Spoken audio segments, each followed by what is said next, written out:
Dr Harold Shipman est l'un des plus grands tueurs en série du Royaume-Uni. Il était généraliste dans une banlieue tranquille près de Manchester. Il a été condamné à la prison à vie pour avoir tué 15 patientes. Son mode opératoire était toujours le même. Il se rendait en visite chez une dame seule et lui injectait une dose importante d'opioïdes. Il rédigeait le certificat de décès en notant de faux antécédents graves. Mais qui était Dr Shipman, surnommé l'ange de la mort? Né en 1946 à Nottingham, il est le deuxième des 3 enfants. Ses parents sont issus de la classe ouvrière.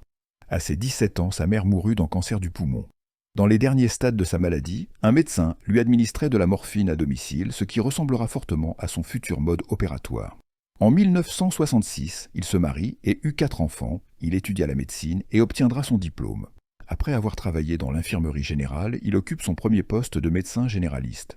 Il a été condamné une première fois pour avoir falsifié des ordonnances de pétinide, un opioïde de synthèse, pour sa consommation personnelle. Il a été condamné à 600 livres d'amende et un petit séjour dans un centre de désintox. Suite à ça, il continue de travailler comme médecin généraliste et ouvre son propre cabinet.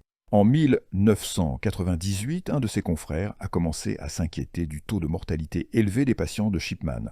Il avait contresigné beaucoup de formulaires de crémation. Une enquête a été ouverte mais faute de preuves, elle a été fermée. Peu de temps après, un chauffeur de taxi a déclaré à la police qu'il soupçonnait le docteur d'être un meurtrier. De nombreuses clientes qu'il avait emmenées à l'hôpital, apparemment en bonne santé, étaient mortes sous les soins du docteur. Sa dernière victime était une ancienne mère. Elle a été retrouvée morte à son domicile. Shipman était la dernière personne à l'avoir vue vivante.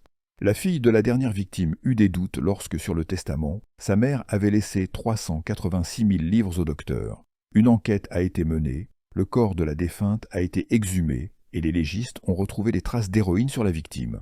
Selon les enquêteurs, Shipman avait falsifié le testament. L'enquête a été poussée sur 15 autres cas types, et dans tous les cas, les doses prescrites étaient mortelles. Il a été accusé du meurtre de 15 femmes et de falsification de testament. Il a été condamné à perpétuité. Il finira par se pendre dans sa cellule. Une investigation a été ouverte en 2002 et le détective en a conclu que près de 218 patients avaient été tués.